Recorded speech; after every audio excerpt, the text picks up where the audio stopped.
I am Kenia Mack, a 19-year-old private in the United States Army. At 2 in the morning, in the suffocating Texas summer air, I wasn't attacked on some distant battlefield, but right inside my own childhood bedroom. My stepbrother, Dylan, kicked the door open, his face twisted with alcohol and hatred, a Phillips head screwdriver clutched in his hand. The thrust missed my face but found my shoulder, a sickening crack echoing as it went through my right clavicle, pinning me to the wall. The pain ripped a scream from my throat, but the worst was yet to come. When my father, Thomas, and my stepmother, Evelyn, appeared, I begged them with my eyes. But they just stood there. And then, my stepmother's voice, sickly sweet, said, "Oh, now, Kenia, don't be so dramatic." My father just sighed. Her brother's drunk. She always did love the attention. They laughed, completely unaware that through the agony, I had managed to send a 3-letter signal, a signal that would burn their fabricated world to ash. If family is supposed to be your safest harbor but instead is the source of your deepest pain, let me know where you're watching from. Hit that like button and subscribe, because no one deserves to fight alone. The first sign of the devil is his breath. Before the door crashed open, before the world devolved into splintered wood and sharp, blinding pain, there was the whisper. It slithered through the crack beneath my bedroom door, a venomous, drunken hiss from the hallway. "Think you're somebody now, huh, little soldier girl?"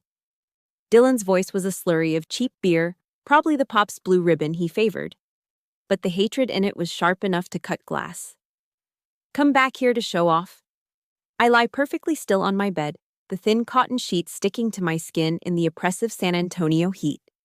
The ceiling fan above me does nothing but stir the soupy, humid air. My heart, however, is a frantic drum against my ribs, a trapped bird beating itself against a cage. Every instinct, every ounce of my basic training, screams at me. Assess the threat, identify egress routes, neutralize. But I'm not on a training field.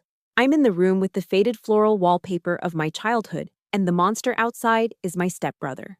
So I do what the little girl inside me has always done. I play dead. I don't answer, praying to a God I'm not sure I believe in anymore that he'll just give up and stumble away. But silence, to a bully, is not a deterrent. It's gasoline. The thud against the door makes me flinch. It's the sound of a shoulder, heavy and purposeful. "I know you're in there, you stuck-up bitch." My breath catches in my throat. This is different. This isn't his usual verbal garbage, the casual insults tossed across the dinner table. This is something coiled and ready to strike. The doorknob rattles violently, a sound like shaking bones. I hear his grunts of frustration, and then a moment of chilling silence. I know what's coming. The explosion of the door flying off its hinges is so loud it feels like it shakes the very foundation of the house. The cheap wood of the door frame splinters, and the door itself slams against the interior wall with a deafening crack. It didn't just break a door, it shattered the last fragile illusion that I could ever be safe here. He stands there in the ruined doorway, a hulking silhouette against the dim light of the hall. The air in the room instantly becomes thick, heavy with the stench of stale beer, sweat, and the electric charge of impending violence. The ensuing chaos isn't a fight. It's a hunt. It unfolds in a terrifying, almost silent waltz of violence. The only sounds are ragged breaths and the soft thud of my bare feet on the hardwood floor. He lunges, and the screwdriver glints under the moonlight filtering through my window. My training kicks in. I sidestep, his clumsy momentum carrying him past me. My hand shoots out, not to strike, but to control. My fingers trying to form a C-clamp on his wrist, to use his own weight against him. But he's bigger, he's heavier, and he's fueled by a blind, drunken rage that my disciplined training can't account for in this cramped space. He shakes me off with a furious roar, my grip breaking easily. He swings again and I dodge, my back hitting the wall. The cheap poster of the Andromeda Galaxy I've had since I was 12 crinkles behind me. It's a dead end. I have nowhere else to go. I see the third lunge coming. My hand comes up to block, to parry, to do something, but I'm a fraction of a second too slow. He shoves me hard against the wall, my head smacking against the drywall with a dull thud. For a dizzying, weightless moment, I'm off balance. And in that moment, he strikes. The final blow isn't aimed at my face, but lower. The tip of the screwdriver connects with my right shoulder. There's no sharp slice of metal through skin. There's only a hideous, dry crack that seems to vibrate through my entire skeleton, a sound louder than any gunshot. It's the sound of my clavicle snapping. The force of the blow drives the screwdriver through the bone and muscle, pinning my shoulder and me to the wall behind me. A scream, raw and primal, tears itself from my throat, a sound of pure, unadulterated agony that seems to have no end. But the physical pain, as blinding as it is nothing compared to the horror that comes next. Footsteps pound down the hall. My father, Thomas, and my stepmother, Evelyn, appear in the shattered doorway. Hope, stupid and desperate, flares in my chest. They'll help me. They have to. My eyes, wide with pain and terror, plead with them. It's a prayer without words. Dad, Mom, please, I'm hurt. Help me. But the eyes that look back at me don't belong to parents looking at their injured daughter. They belong to spectators looking at an inconvenience. My father's face is a mask of weary resignation. He sighs, a long, put-upon sound, as if I've just spilled milk on the carpet. And Evelyn smiles. It's not a real smile. It's a smirk of pure, triumphant malice, a victor's grin that says, "See? I told you. You're nothing here." Then she speaks, and her voice is a slow, sweet poison. "Oh, now, Kenya, honey," she coos, tilting her head. "Don't be so dramatic." The words suck the air from my lungs. Dramatic? The world begins to tilt, the edges of my vision blurring. Through the fog of pain, I hear my father's voice, devoid of all concern, piling on the verdict. "Her brother's drunk," he says to Evelyn, not to me. "She always did love the attention." And then they laugh.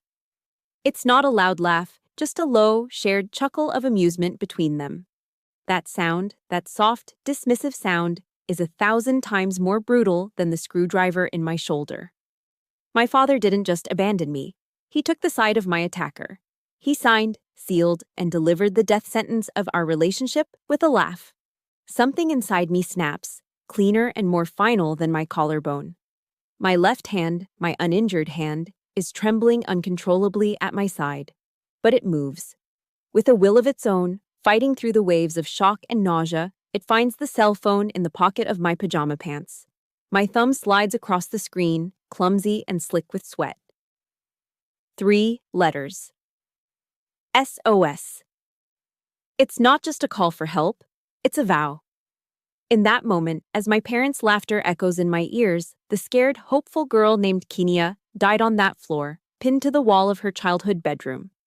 And from the ashes of that betrayal, Private Mac, a soldier, was born. I hit send, not with the hope of being rescued, but with the cold, hard certainty of a sniper pulling a trigger. They would pay for this. The last thing I see before the world fades to black isn't my stepbrother's snarling face or the glint of the screwdriver. It's the smug, satisfied smile on my stepmother's face. The game has changed. And I just fired the first shot. I drift back to consciousness slowly, pulled from a deep, dark well of nothingness by a steady, rhythmic beeping. A machine. My eyes flutter open, assaulted by the harsh, clinical glare of fluorescent lights overhead. The world is sterile white walls, the faint smell of antiseptic, and the thin, scratchy blanket covering me. The pain in my shoulder is a dull, throbbing fire, a constant reminder of the metal, the bone, the betrayal. I'm alone. Utterly and completely alone. This cold, sterile loneliness. It's a horribly familiar feeling. It's a ghost that has haunted me for years. The beeping of the heart monitor fades into the background, and the cold of the room seeps into my bones, pulling me back through time. Back 4 years, to a different holiday. A different room full of people where I was just as isolated, not by white walls, but by the smiling faces of the people I called family. It was Thanksgiving, I was 15, and I was holding a miracle in my hands. It was a letter printed on thick, cream-colored cardstock from the University of Texas at Austin. An acceptance letter. Not for college, not yet, but for their prestigious summer astrophysics program for gifted high school students. To me, it wasn't just a letter, it was a golden ticket. It was proof, tangible and real, that the girl who was always too quiet, too studious, too much, was not useless. It was a shield against the constant barrage of Evelyn's passive aggression and Dylan's overt contempt. I kept it folded in the pocket of my jeans all day, the crisp edges a secret comfort against my thigh. The house was buzzing with the chaotic energy of a typical American Thanksgiving. The rich smell of roasting turkey and pumpkin pie spice filled the air, mingling with the scent of my Aunt Carol's overpowering perfume. In the living room, the Dallas Cowboys were playing on TV, the drone of the commentators a constant backdrop to the loud, overlapping conversations of my relatives. For a few fleeting moments, surrounded by that noise and warmth, I allowed myself a dangerous fantasy. That I belonged. That I was a part of this. Dinner was a loud affair around the oversized dining table. The turkey sat in the center, perfectly browned. Bowls of mashed potatoes, gravy, green bean casserole, and cranberry sauce were passed from hand to hand. I waited, my heart hammering against my ribs, for the perfect moment. When there was a brief lull in the conversation, I took a deep breath, pulled the letter from my pocket, and slid it across the table to my father. "Dad," I said, my voice barely a whisper, "I got this in the mail." He picked it up, a flicker of confusion on his face. As he read, something incredible happened. He smiled. A real, genuine smile, the kind I hadn't seen directed at me in years. It reached his eyes, crinkling the corners. For a single, breathtaking second, I felt it. Pride. "Well, I'll be," he said, holding up the letter. "Evelyn, honey, read this out loud. Let everyone hear what Kenia's been up to." That was the moment the trap was sprung. Evelyn took the letter, her expression one of beaming, maternal pride. She theatrically placed a pair of reading glasses on her nose, her red-painted nails tapping the paper. "Of course, dear," she chirped. She cleared her throat, commanding the attention of the entire table. "Oh, everyone, listen to this. Our Kenia has been accepted into the University of Texas's Summer Camp for Cognitive Special Support." She delivered the line with perfect, saccharine enthusiasm. Isn't that just wonderful? We must always support her efforts, even if she is a little different. The words hung in the air for a single, silent heartbeat. My aunts and uncles exchanged confused glances. Then, the dam broke. It started with a snicker from my cousin, then a nervous titter from Aunt Carol. Dylan, of course, threw his head back and roared with laughter, a loud braying sound that filled the entire room. The dream shattered. I was frozen in my chair, the blood draining from my face.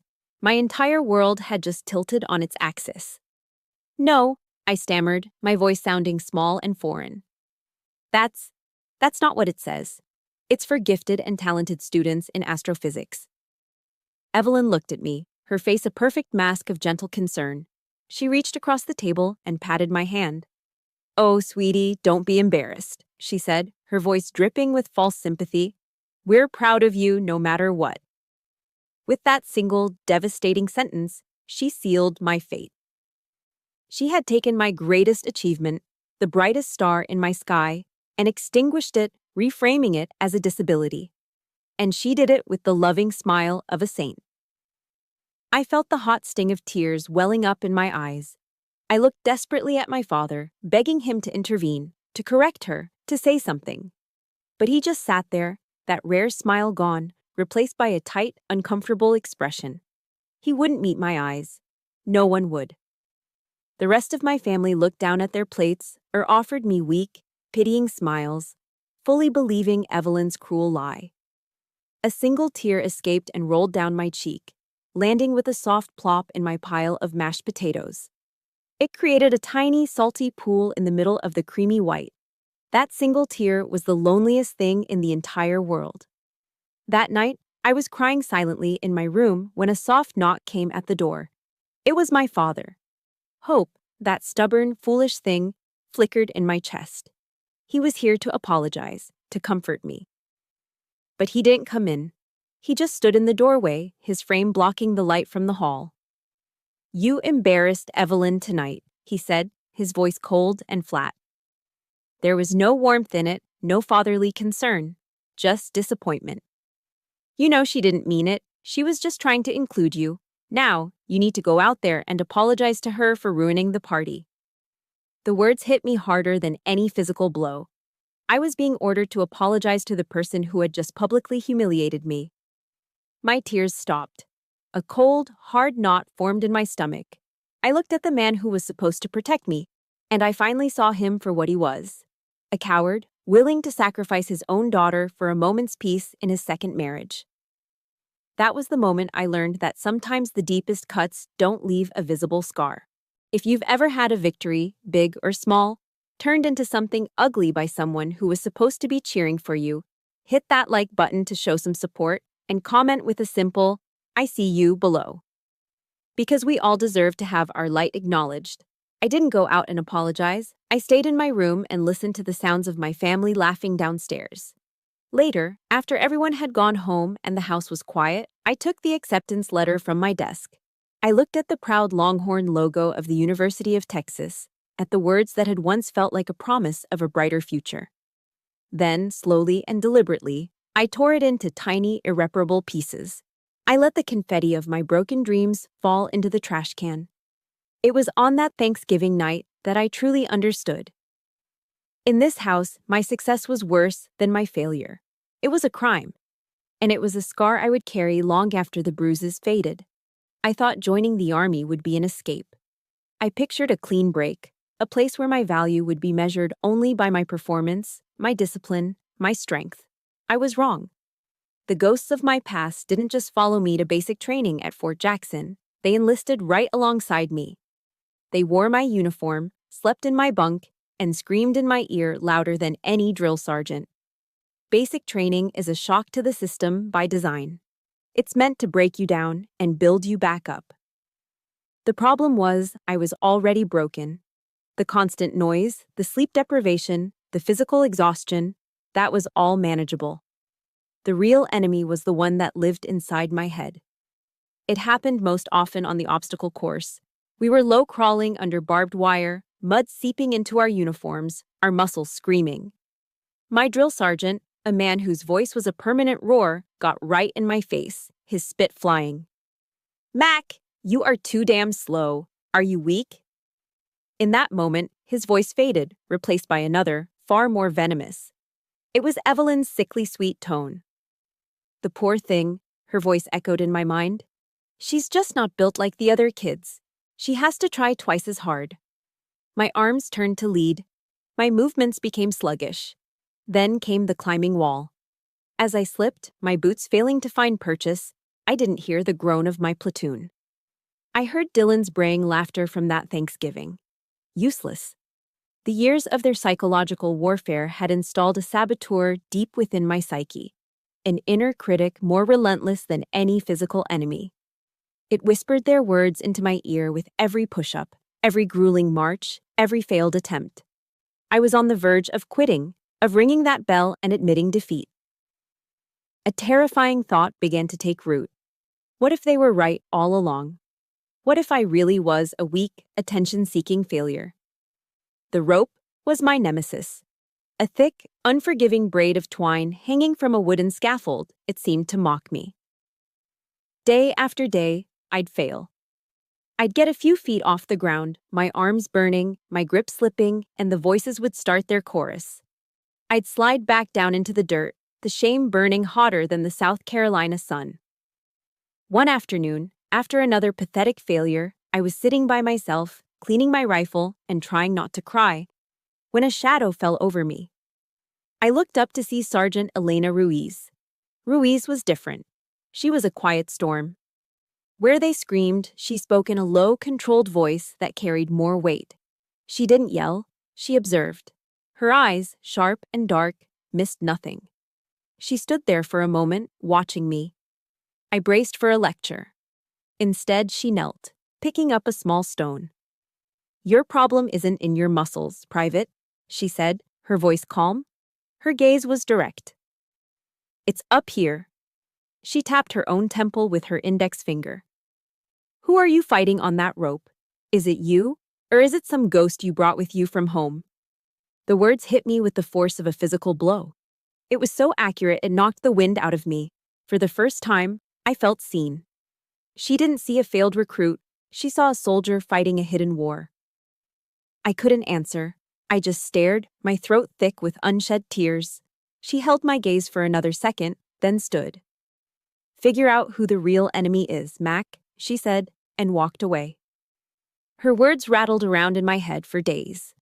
A ghost you brought with you from home. She was right. I wasn't fighting the rope. I was fighting Evelyn's pity and Dylan's contempt. I was fighting the 15-year-old girl who had her dreams torn up in front of her. That weekend, during our brief, precious downtime, I escaped to the base library. It was a small, quiet sanctuary of order and knowledge. I was just browsing, looking for anything to distract myself, when a book cover caught my eye. Daring Greatly by a researcher named Brené Brown. I'd never heard of her, but the title intrigued me.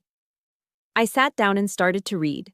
It felt like someone had cracked open my skull and laid bare my deepest fears. I read about shame, about the fear of not being good enough.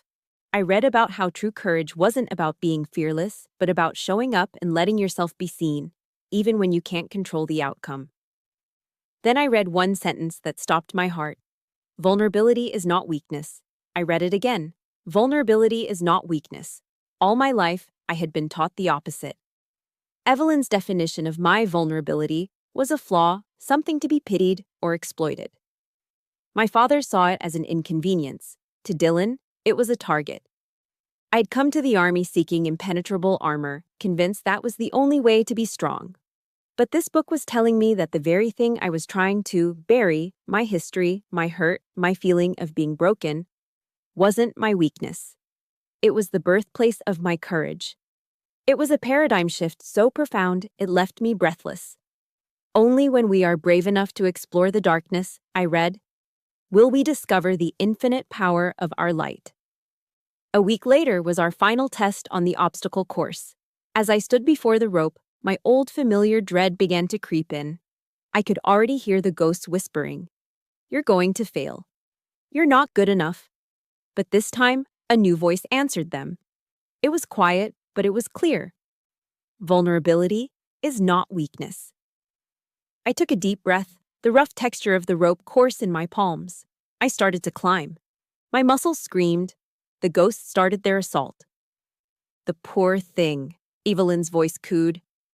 I pulled myself higher. No. Dylan's laughter echoed in my ears. Another pull. My knuckles were raw. No. This wasn't a climb powered by biceps and grip strength. This was a climb powered by pure, defiant will. Every upward pull was an act of rebellion. Every inch gained was me telling the ghosts from my past they had no more power over me. I wasn't the broken little girl anymore. I was a soldier. I was a fighter. When my hand finally closed over the top of the wooden scaffold, a strange silence fell over the training field. The shouts of the other recruits faded. For a moment, it was just me, hanging between the dirt and the sky. Then, the silence was broken by a single whoop from someone in my platoon, and suddenly, the air erupted in cheers. I slid down the rope, my hands burning, my body trembling with exhaustion and adrenaline. Across the field, I saw Sergeant Ruiz. She wasn't cheering. She just watched me, and then she gave a single, almost imperceptible nod. It was more validation than my own father had ever given me. I had done it. I had conquered the rope. But as I stood there, catching my breath amidst the celebration of my platoon, a new, unsettling question took root. I had conquered the rope, but how could I win this war when I couldn't even win the one inside my own head? The cheers of my platoon faded into a dull roar in my ears as I walked away from the rope. I had won. I had climbed the unclimbable, silenced the ghosts, and earned a moment of victory. But as I found a secluded spot on the bleachers overlooking the now empty training field, the adrenaline ebbed away, leaving behind a profound and unsettling hollowness. The victory felt like a single battle won in a war that had no end. The real enemy wasn't a rope in South Carolina. It was a permanent resident in my own mind. And that battlefield was a lonely, desolate place. I sat there, lost in thought, as the sky began to bleed from dusty blue into shades of orange and pink. The sounds of my platoon celebrating in the distant barracks only amplified my isolation. That's when I saw her. Sergeant Ruiz was walking toward me, her stride purposeful. She didn't say a word, just sat down on the bench a few feet away and handed me a cold bottle of water. The condensation was cool against my sweaty, calloused palm. We sat in silence for a few minutes, watching the last rays of sun disappear. "Friday night," she said finally, her voice even and calm, breaking the quiet. "My place. I'm making chili, if you don't have plans." I turned to look at her, completely stunned. The words were so simple, so casual, yet they felt monumental. It wasn't an order. It wasn't a condescending offer of pity. It was just an invitation. In my entire life, I couldn't remember a single time an adult had invited me to their home with such straightforward, unconditional kindness. My family's invitations were always transactions, barbed with expectations and a hidden price tag. This was different. This felt like a lifeline, thrown quietly and without fanfare. I couldn't find my voice, so I just nodded, a lump forming in my throat. On Friday evening, I stood outside her apartment door, my knuckles hovering in the air, suddenly terrified. What was I doing here? What would we even talk about? But before my anxiety could convince me to turn and run, the door opened. Sergeant Ruiz stood there, out of uniform, wearing a simple t-shirt and jeans. She looked smaller somehow, more human. "Hey, Mac," she said with a small smile. "You found it. Come on in." The first thing that hit me was the smell, not the sterile lemon scent of my stepmother's house, but something warm and rich and real. Cinnamon, cumin, and something else. Like old books and worn leather. Her apartment was small and unassuming, but it felt lived in, a stark contrast to the perfect, magazine-ready prison I grew up in. There were no expensive paintings on the walls, just framed photos of Ruiz with her army buddies in various dusty, sun-bleached locations around the world. Souvenirs from her deployments were neatly arranged on a bookshelf. A painted Russian doll, a carved wooden elephant, a heavy-looking brass compass.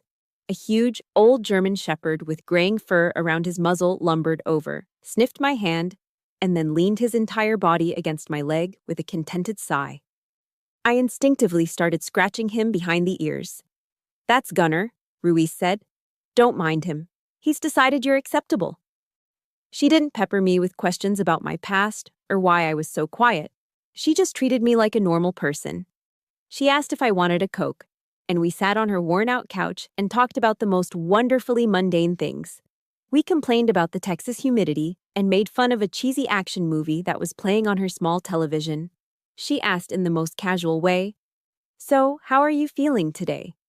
And the question was so genuine, so free of any agenda, that it almost made me cry. When the chili was ready, we sat at her small kitchen table. She ladled a generous amount into a thick ceramic bowl for me, followed by a hefty slice of golden brown cornbread. The chili was dark and rich, with just the right amount of spice that warmed me from the inside out. As I took the first bite, a profound realization washed over me. This was the first meal I'd eaten in years where I wasn't on high alert. I wasn't mentally rehearsing my sentences, terrified of saying the wrong thing. I wasn't analyzing every facial expression, trying to decipher the hidden meaning behind a fake smile. The silence between us wasn't the tense, judgmental quiet of my family's dinner table. It was a comfortable, easy silence, filled only by the sounds of our spoons scraping against our bowls and Gunner snoring softly on the rug nearby. It tasted better than any Thanksgiving turkey I had ever had. After dinner, we sat out on her small front porch in a pair of old rocking chairs, watching the fireflies begin to blink on and off in the humid twilight. It was in that quiet, safe space that the words tumbled out of me before I could stop them. "My family," I started, my voice barely a whisper, trembling slightly. They think I'm a disappointment. I hadn't planned on saying it. The confession just broke free from the place where I had kept it locked away for so long. Ruiz didn't respond right away. She just rocked back and forth, the chains of the chair groaning softly. I held my breath, waiting for the pity, the judgment, the awkward platitudes. But they never came. When she finally spoke, her voice was steady and clear in the darkness. The Army doesn't care where you came from, Private. We care where you're going. And the people who really matter will help you get there, not hold you back. I let out a breath I didn't realize I'd been holding. It felt like a physical weight, one I had been carrying on my shoulders for a decade, had just been lifted. Someone believed in me, without needing proof, without asking for anything in return. Before I left that night, as I stood by the door, Ruiz held out a small black pocket-sized notebook and a pen. "If things at home get bad," she said, and her voice had shifted. It was no longer the off-duty friend, but the seasoned sergeant. It was serious, sharp, and strategic. Don't just take it, document, date, time, who said what, who did what. Turn your feelings into data. She met my eyes, and her gaze was intense. Data is ammunition, Mac. Never go into a fight without it. I took the notebook from her hand. It felt heavier than it should, weighted with significance. That simple piece of advice changed everything. It was a battle plan. It was a weapon. It reframed my entire existence. I was no longer a helpless victim enduring random attacks. I was a soldier, a private under her command, on an intelligence-gathering mission behind enemy lines. The war was far from over, but for the first time, I finally felt like I had a fighting chance. My first leave from basic training wasn't a homecoming. It was a tactical insertion into hostile territory. Driving back to the San Antonio suburbs, the hot, familiar dread coiled in my stomach. I clutched the small black notebook from Ruiz, a hard comfort in my duffel bag. I was a soldier now, with a strategy, but I knew the enemy within these walls was more insidious than any I might face on a battlefield. The first few days were a fragile truce, a performance of strained civility. Evelyn was sickeningly sweet, telling me how proud they were. Dylan's sullen avoidance was a blessing. My father, Thomas, was a ghost, offering vague smiles but no eye contact. I played my part, giving noncommittal answers, senses on high alert, waiting for the attack. The attack came late on the third night. A soft knock just after midnight. I knew it was her. Evelyn stood in her silk nightgown, a mask of sorrow on her face, eyes glistening with rehearsed tears, a masterclass in manipulation. "Kenia, honey," she whispered, voice cracking as she glided into my room. "It's your father," she began, dabbing at her dry eyes. "He's not doing well. Since you left, he's just lost.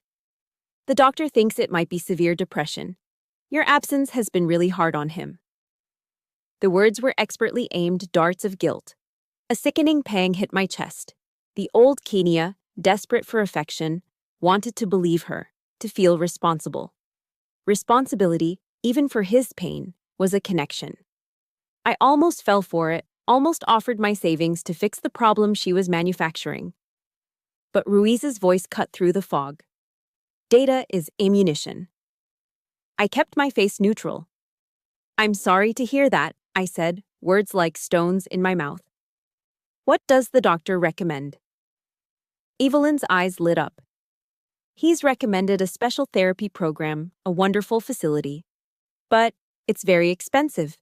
With Dylan's troubles, money is tight." She looked at me, pleading. I didn't want to ask, but with your Army salary, I held her gaze. "I'll have to think about it."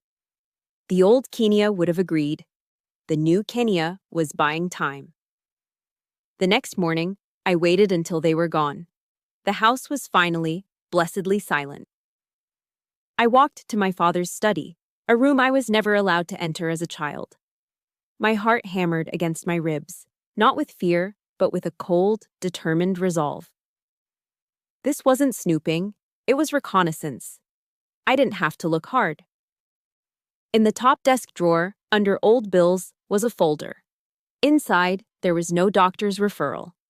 Instead, a thick stack of threatening letters from the L'Auberge Casino in Lake Charles, Louisiana, all addressed to Dylan. The amount he owed was truly staggering. Behind them was a final warning from our bank about the mortgage. They weren't struggling because my father was sad. They were drowning because my stepbrother was a gambling addict. The rage that filled me was cold and sharp, a focused, tactical fury. There was no depression, just a web of lies designed to bleed me dry. Data, ammunition. That evening, I was ready. I found Evelyn in the kitchen, waiting until we were alone. My phone was in my pocket, the voice memo app already running. "I was in Dad's study this morning," I began, my voice steady. "I saw the letters from the casino about Dylan's debt." Evelyn's sorrowful mother persona vanished. Her face hardened, her eyes turning to steel.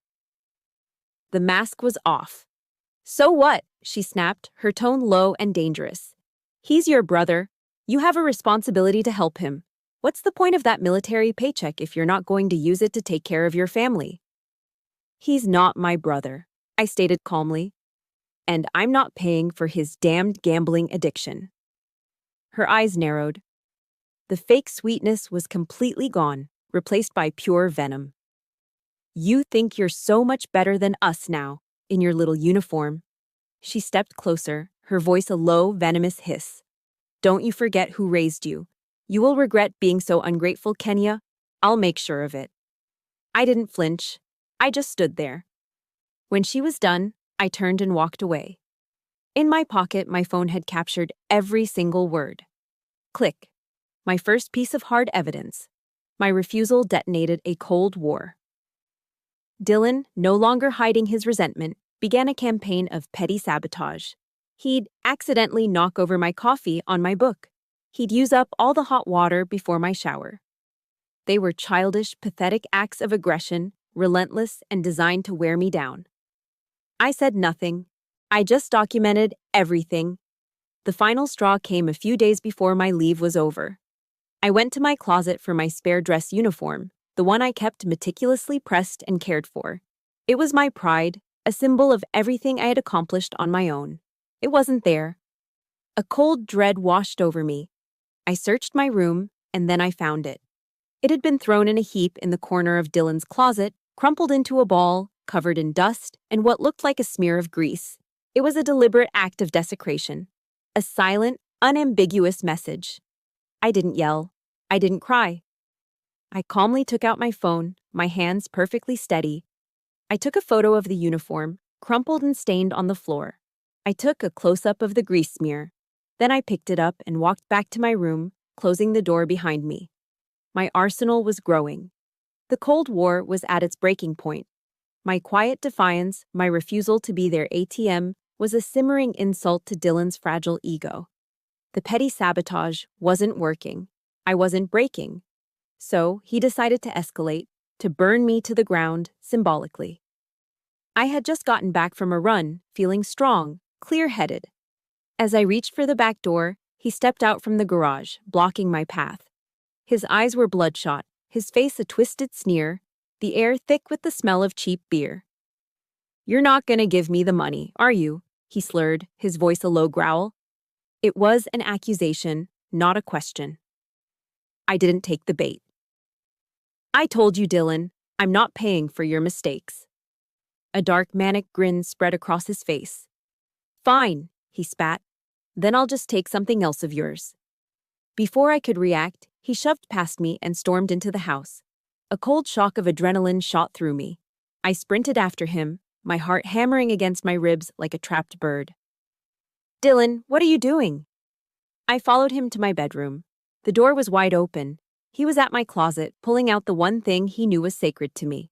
Not my laptop, not my books. He was pulling out the heavy garment bag that held my Army service uniform, my Class A uniform. It wasn't just a set of clothes. It was a testament, earned through blood, sweat, and tears. The crisp blue fabric, the polished brass buttons, the gleaming metals, the sharp creases I'd spent hours perfecting. It was the symbol of my escape, my new identity, my honor. It was the physical manifestation of the oath I had sworn not just to my country, but to myself. Dylan, stop! I screamed, a raw panic rising in my throat. Don't you touch that! He just laughed, a wild, unhinged sound that echoed in the small room. He turned, holding the uniform like a trophy, his eyes filled with a triumphant hatred. This is what you care about, right? This stupid costume? He bolted from the room, heading for the back door. I ran after him, my mind screaming. Out into the glaring Texas sun of the backyard he went, dragging the garment bag behind him. He ripped the uniform out and threw it onto the yellowing grass. Just then, the sliding glass door to the patio opened, and Evelyn and my father stepped out. They didn't look alarmed. They didn't move to intervene. They looked like spectators who had paid for front row seats to a show. Dylan saw his audience, and his cruelty swelled. He puffed out his chest and shouted, his voice carrying across the neighboring fences. Hey, everybody, come and see the little soldier girl and her clown suit. The piece of trash who thinks she's too good for her own family. My blood ran cold. I started to lunge forward, a desperate primal need to save my uniform, but a hand clamped down hard on my upper arm, holding me back. It was my father. I turned to him, my eyes pleading. Dad, stop him, please. He just shook his head, his face a mask of weary resignation. He wouldn't even look at me. He looked at the uniform on the ground. Just let him be, Kenya, he said, his voice flat. It's just a set of clothes. Just a set of clothes. The words struck me with the force of a physical blow. In that single sentence, he invalidated everything I was, everything I had fought to become. He erased my struggle, my sacrifice, my pride. Dylan grabbed the red plastic gas can by the lawnmower. The sharp, nauseating smell of gasoline filled the air as he poured it over the dark blue jacket, soaking the fabric I had cared for so meticulously. He splashed it over the medals, the ribbons, the rank insignia. No, I screamed, struggling against my father's grip, but he held me fast. Then Dylan pulled out a matchbook. He struck a match. The small flame flickered in the sunlight, a tiny, terrible star. He tossed it. The world erupted in a whoosh of orange and black. The fire exploded to life, a hungry, roaring beast. It devoured the uniform, instantly.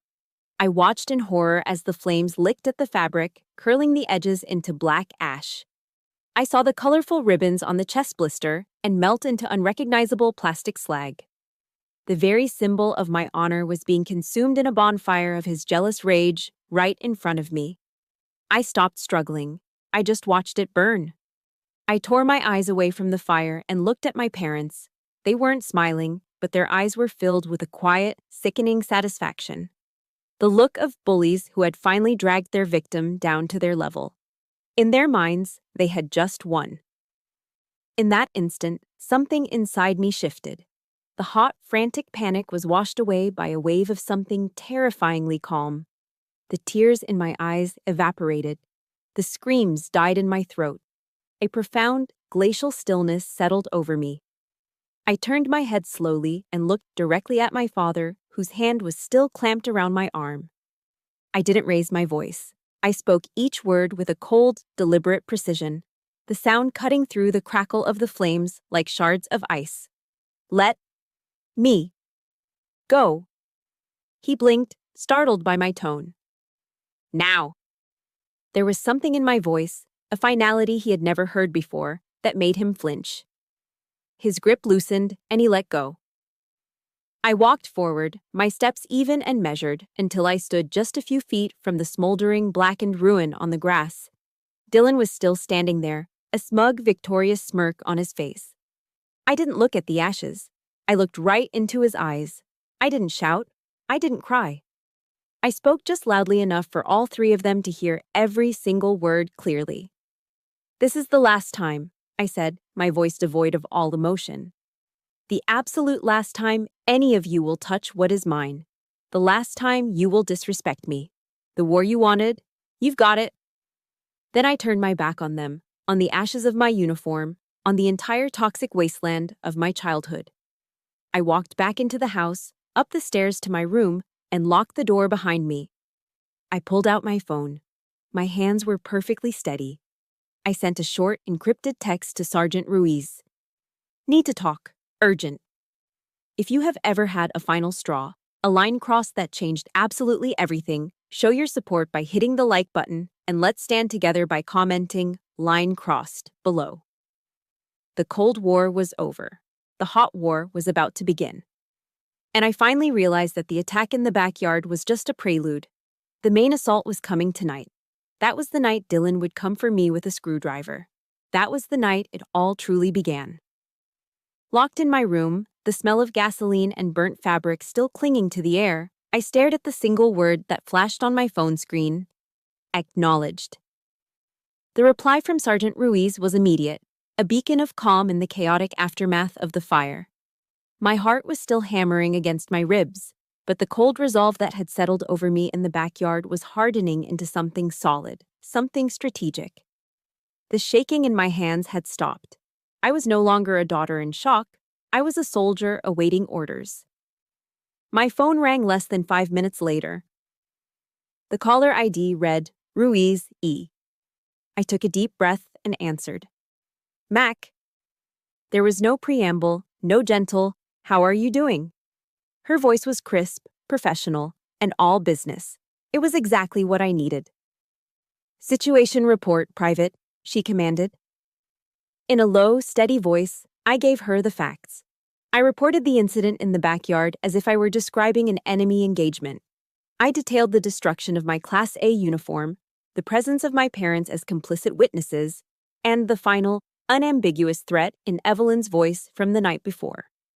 I recounted the years of manipulation, the financial extortion, the systematic campaign to undermine my confidence.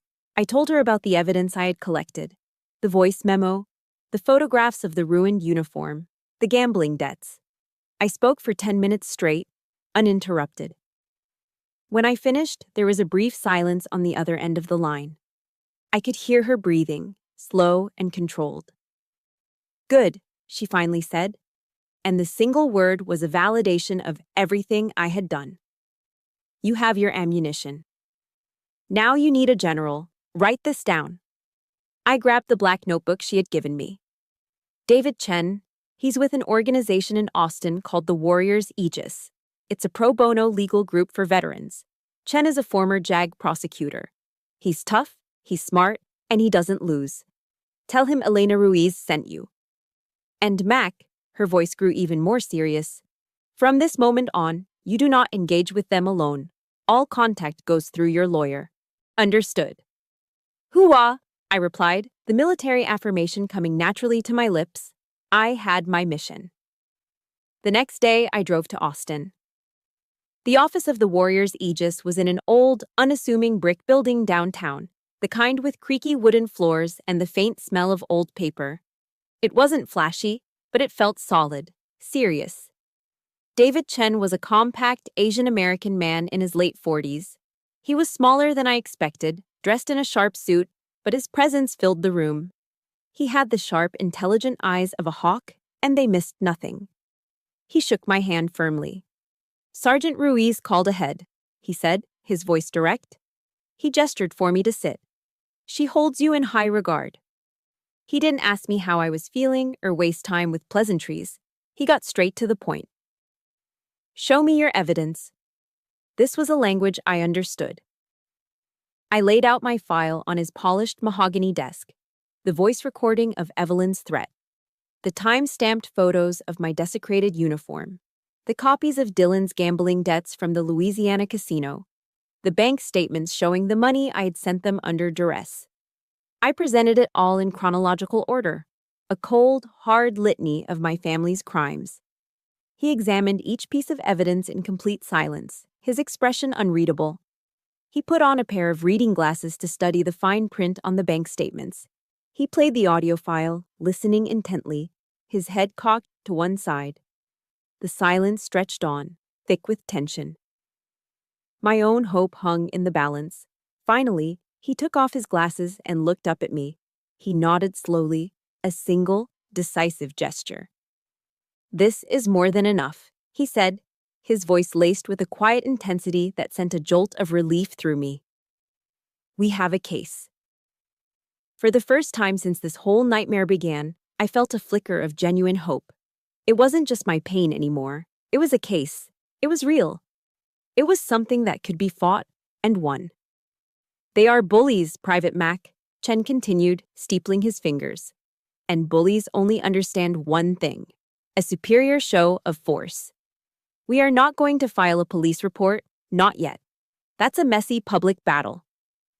We are going to set a trap, a Trojan horse. He leaned forward, his eyes gleaming with strategic brilliance. They want money, so we're going to let them think they're about to get a windfall. He laid out the plan, and it was as audacious as it was terrifying. You're going to call them. You will tell them that you've reconsidered, that you were wrong, and that you will agree to help with Dylan's debt. You will offer to sign the paperwork to leverage the equity in the house, the portion your father left you in his will. But, he held up a finger, the signing will not happen at a bank. It will happen here, in this conference room. That will be our kill box. My blood ran cold at the thought. Go back there, face them again, lie to their faces. It felt impossible. But then I looked at David Chen, at the unwavering confidence in his eyes, and I remembered who I was. I was a soldier. This was my assignment. That evening, I sat in my car in a quiet parking lot, my heart pounding. It was time to deploy the bait. I took a few deep breaths, summoning every ounce of acting ability I possessed. I thought about the scared 15-year-old girl at the Thanksgiving table. I thought about the confused, heartbroken girl who just wanted her father's approval. I channeled all of that vulnerability into my voice and dialed Evelyn's number. She picked up on the second ring. "What do you want, Kenya?" she answered, her voice cold and hostile. I let out a shaky, manufactured sob. "Mom," I choked out, hating the word as it left my lips. I've been thinking, and you were right." I sniffled, making it sound as pathetic as possible. Family is everything. I was wrong to be so selfish. I'll sign the papers. I'll do whatever it takes to help. There was a stunned silence on the other end. I could almost hear the greedy gears turning in her head. Then, her voice, dripping with false, syrupy sweetness, came floating down the line. "Oh, Kenya, honey, I knew you'd do the right thing. Your father will be so relieved. You're such a good girl." The praise that I had once craved now turned my stomach. My legal advisor for my military benefits said he needs to oversee the signing, I added, repeating the script Chen had given me. "We have to do it at his office in Austin." "Of course, honey, whatever you need," she chirped, completely oblivious. She didn't question it for a second. Greed had made her blind. They had taken the bait. The trap was set. I hung up the phone, my hand trembling slightly, not from fear, but from the adrenaline of the performance. I took a deep, steadying breath. I was walking back into the fire, back into the war zone. But this time, I wasn't going in alone. And this time, I was the one holding all the weapons. The day of the meeting, I felt a strange and profound calm. It wasn't the absence of fear, but a clarity that pushed fear into the background. I was a soldier walking into a planned engagement. I knew the terrain, I knew the objective, and I had superior firepower. I wore my Class A uniform, the replacement I had painstakingly acquired, not as armor, but as a statement. When I walked into David Chen's conference room, I was not Kenya, the broken daughter. I was Private Mac, United States Army. I was there first, seated beside Chen at the head of a long, polished conference table. He was a picture of professional calm, arranging files with meticulous precision. Across the room, in a chair in the corner, sat a uniformed Austin police officer, a woman with a calm but watchful demeanor. And by the window, looking out over the city, stood an older man with a kind face and sad eyes. Mr. Miller, my former next-door neighbor, a retired cop. The pieces were in place. Then, the door opened, and they walked in. The victors arriving to claim their prize. They were beaming, radiating a smug, triumphant energy that was almost suffocating. Dylan was practically bouncing on the balls of his feet, already spending the money in his head. "Gonna get me a new truck," he whispered loudly to my father, who clapped him on the back. Evelyn glided over to me, her face a mask of maternal pride. She placed a hand on my uniformed shoulder. "I'm so proud of you, Kenya. I knew you'd come around." The touch felt like a spider crawling on my skin, but I didn't flinch. I just looked past her, my face a blank slate. They took their seats opposite us, their greed making them oblivious. They didn't notice the police officer in the corner or pay any mind to the older man by the window. They just saw the stack of papers in front of Chen, the documents they believed held their salvation. I sat in silence, my back ramrod straight. I waited for my general to begin the assault. "Good afternoon," Chen began, his voice smooth and professional. He pushed a single document across the table. "This is the proposed agreement to leverage Ms. Mack's equity in the property." He let them look at it, savoring their moment of triumph. "However," he continued, his tone shifting slightly, becoming sharper, "before we proceed, we have a few supplementary materials to review as part of our due diligence." He picked up a remote. The large screen on the wall, previously dark, flickered to life. The first image that appeared was a high-resolution photograph of my Class A uniform, smoldering in a blackened heap on the grass. Dylan snorted, a laugh rumbling in his chest. "Oh, come on, that was just a joke. Lighten up." Chen didn't acknowledge him. He clicked the remote again. The next image was a close-up of the collection letters from the L'Auberge Casino, Dylan's name and the staggering amount owed clearly visible. The smile on Dylan's face began to falter.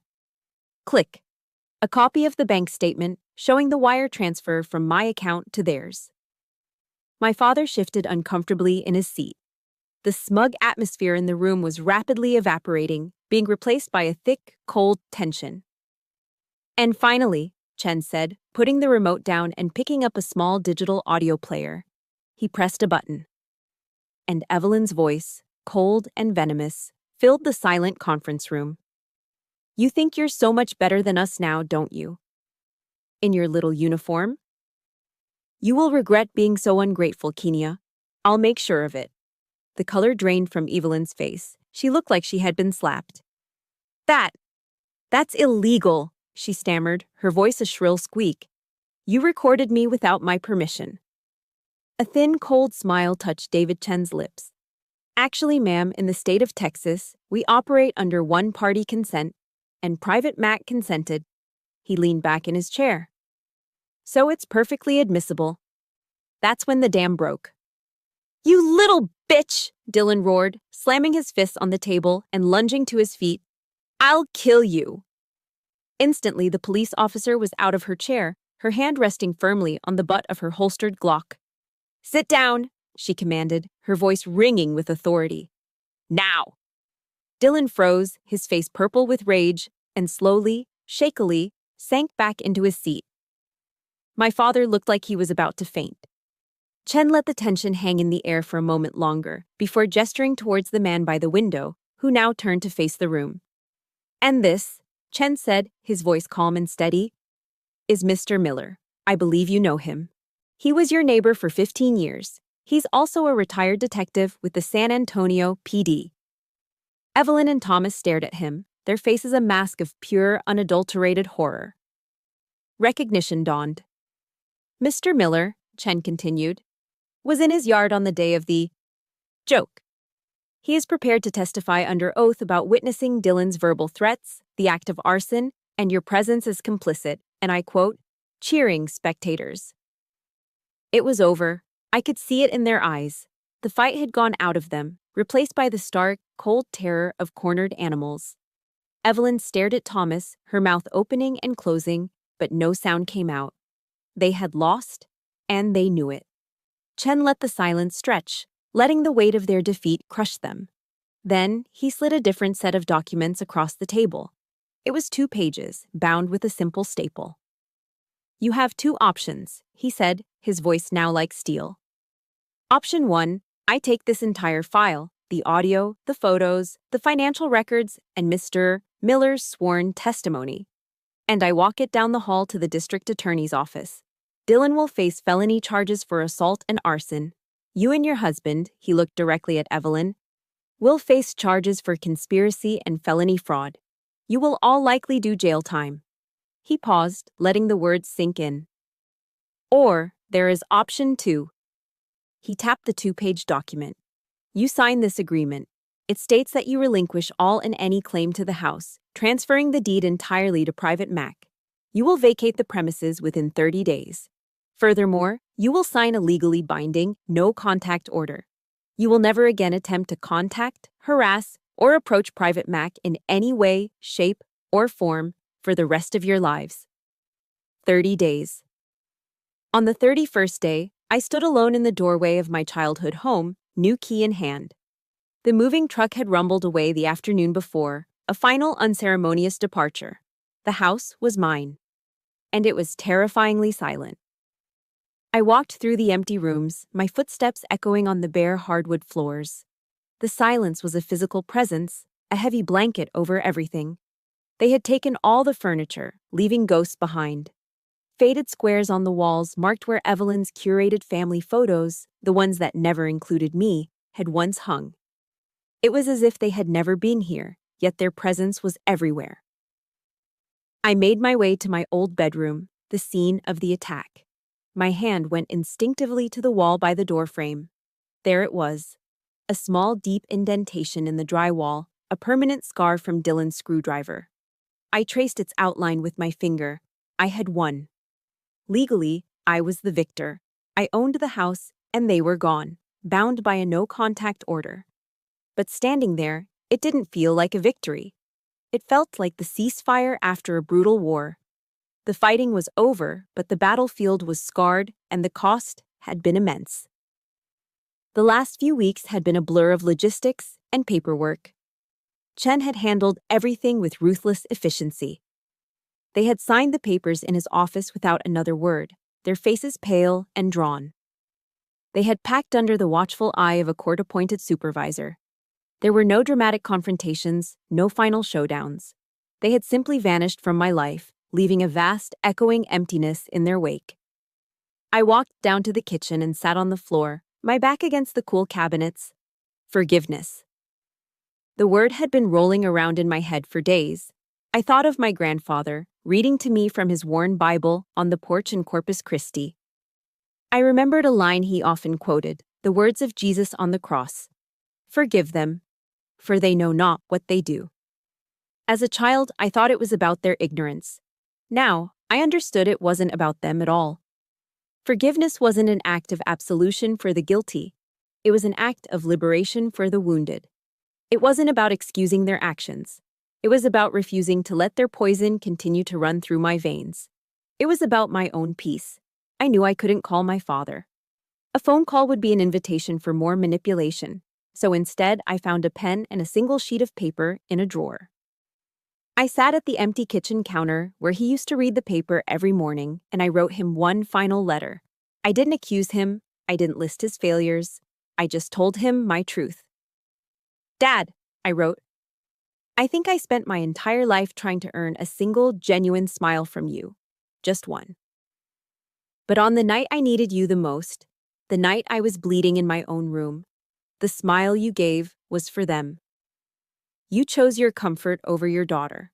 I am done trying to earn something that you are incapable of giving. My hand paused, the pen hovering over the paper. Then I finished it. I forgive you. Not because you deserve it, but because I deserve to be free from the weight of hating you. I deserve peace. Goodbye, Dad. I folded the letter, wrote his name on it, and left it on the counter. It was a message in a bottle, cast out into an ocean I would never visit again. That was my farewell. A few days later, my phone buzzed with a notification. A new voicemail. It was my father's number. A knot of ice formed in my stomach. For a long moment, I just stared at the screen, my thumb hovering over the delete button. The soldier in me screamed at me to erase it, to not let the poison back in. But the little girl inside me, the one who still foolishly hoped, had to know. I pressed play.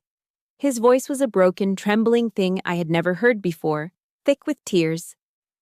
Kenya. Kenny, I got your letter. I'm so sorry. I was weak. I was a coward. Evelyn. She had so much control. It was easier to just go along. I never wanted to hurt you. Please, just give me one more chance to make it right. Just one chance. I listened to it once, then again. The little girl inside me wept, wanting to run back, wanting to believe this broken man could be the father she always wanted, but the soldier stood firm. The soldier saw the truth. His apology wasn't for me, it was for him. It was littered with excuses. I was weak. I was a coward. She had control. Weakness was a reason, not an excuse. He was sorry he got caught, not sorry for what he did. It was just another tactic, another form of manipulation wrapped in remorse. I had chosen myself in the lawyer's office. Now, I had to choose myself again. My thumb moved deliberately across the screen. I pressed delete. The voicemail vanished. I had finally chosen myself, completely and irrevocably. The healing began a week later, not with therapy or quiet reflection, but with the loud, cheerful chaos of friendship. Sergeant Ruiz showed up on a Saturday morning in a pickup truck. 2 other soldiers from my platoon with her, armed with paint rollers, toolboxes, and a stack of pizzas. "Thought you could use some reinforcements, Private," Ruiz said with a grin. For the first time, genuine laughter filled the rooms of that house. We worked all weekend, scraping old paint, patching holes, the sounds of our work and easy camaraderie chasing away the lingering ghosts. We turned the house from a mausoleum of painful memories into a blank canvas. Then I began to reclaim the territory. Dylan's old room, the source of so much resentment, was the first to go. I painted the walls a calm, steady gray and filled it with weight benches and a treadmill. It became my home gym, a place of strength and discipline. My father's study, the room I was never allowed to enter, became my library. I filled the shelves with books, turning a space of secrets and lies into a haven of knowledge and peace. The act of rebuilding the house was the act of rebuilding my soul. With every coat of fresh paint, I was covering over a scar. With every room I repurposed, I was taking back a piece of my own history and rewriting it. I was transforming a prison built by others into a sanctuary I was building for myself. It was slow, it was hard, but for the first time, it felt like coming home. Years have passed. The house that was once a battlefield is now a sanctuary, filled with the warmth of sunlight and the quiet hum of a life rebuilt. The ghosts have long since been evicted, replaced by the comforting presence of well-worn books and the easy laughter of friends. The little girl who was once pinned to a wall is gone. In her place stands a woman, a sergeant in the United States Army. Me. Sometimes, in the quiet moments of the morning before I put on my uniform, I'll stand in front of the mirror and look at my right shoulder. The scar is still there. It's a pale, silvery line against my skin now, faded with time, but it will never truly disappear. And I am grateful for that. For years, I saw it as a mark of shame, a brand of my family's betrayal. But I don't see it that way anymore. I've come to realize that this scar is the most important medal I have ever earned. It wasn't awarded to me in a ceremony. It was forged in fire and pain. It's not a symbol of my weakness. It's a permanent reminder of the war I survived, of the moment I chose to fight back, of the strength I never knew I had. It is my scar of honor. And it tells a story I was finally ready to share. I knew my story couldn't end with me, safe within the newly painted walls of my home. The weapons that David Chen and Sergeant Ruiz had given me, strategy, data, and a voice, were too powerful to keep to myself.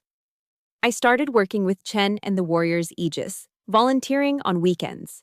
Together, we established a new outreach program, a specialized branch aimed directly at service members trapped in the silent horror of domestic abuse. We called it Operation Open Eyes. Our mission is simple: to help soldiers and veterans recognize the signs of abuse, to provide them with the legal and psychological resources to fight back, and to show them that they are not alone. I became one of its lead advocates. The voice that was once silenced by fear now echoes in auditoriums and conference rooms at military bases across the country. I stand on stages in front of young men and women in uniform, and I tell them my story. I tell them about the gaslighting, the manipulation, the violence. I show them that abuse doesn't always wear the face of a monster. Sometimes it wears the face of family. and I teach them how to turn their pain into data, their fear into a strategy, and their silence into a testimony. The work is my purpose. It's the legacy I am building, not on a foundation of anger, but of resilience. But my strength isn't just forged in the present, it's rooted in the past. And so, once a year, on the anniversary of my grandfather's passing, I make a pilgrimage. I drive the long, flat highway south to Corpus Christi. The air grows thick and salty as I get closer to the coast, a smell that has always felt like coming home. Elena Ruiz always comes with me. She never asks why this trip is so important, she just knows. She's no longer my sergeant, she's my family, the kind you choose, the kind that shows up. We walk along the same stretch of beach where my grandfather taught me about the strength of the sand dollars all those years ago. I no longer need to search for the perfect shell he told me about. I don't need to hold it in my hand to feel his strength anymore, because I finally understand that he wasn't talking about the shell.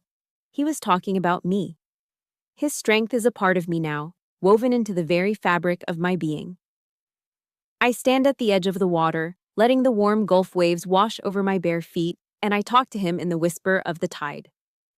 I'm still fighting, Grandpa, I say to the endless blue horizon, and I'm winning. That is the story I carry with me. That is the legacy I share. And it all culminates in moments like this. I'm standing on a stage at Fort Jackson, the same base where I nearly broke. The auditorium is filled with hundreds of new recruits, their faces a mixture of pride, excitement, and a deep, underlying fear. They are so young. They remind me of myself. I look out at them, and then I look directly into the camera that is live streaming my speech to thousands more across the world. I raise my hand and gently touch the scar on my shoulder, a gesture that has become my signature. They tried to pin me to a wall, I say, my voice clear and steady, amplified by the microphone. They tried to define me with their words, their anger, and their violence. They tried to break me. But all they did was set me free. I let my eyes travel across the sea of young faces, meeting as many of their gazes as I can. Real strength isn't about never falling. It isn't about never feeling weak or scared. Real strength is what happens when you have been pinned down, when you have been betrayed, when you have been abandoned by the very people who were supposed to protect you. And you still find a way to send out your signal. I lean closer to the microphone, my voice dropping to a more intimate, personal tone, speaking not just to the room, but to every single person listening, in every corner of the world. If you are hearing this right now, and you feel pinned down, if you feel trapped in a battle that no one else can see, I want you to know that you are not fighting alone. Your signal has been received. In the comments section of this video, I want you to do one simple thing. I want you to write, "I see you." That's it. No story, no explanation, unless you want to share. Just, "I see you." Let's create a signal flare so bright that it lights up the dark corners of the world. Let's show everyone who is fighting in silence that an entire army is here, ready to fight with them. Because no one deserves to fight alone. Sharing my full story, from the darkest moments to the dawn, has been a vital part of my own healing. I want to sincerely thank you for listening, for bearing witness to my journey. My story is just one of many, and this channel was created to be a sanctuary for these voices of survival and strength. If you believe in the power of turning pain into purpose, I invite you to subscribe and join our community. Your support helps us bring more voices out of the silence and build a place where truly no one has to fight alone.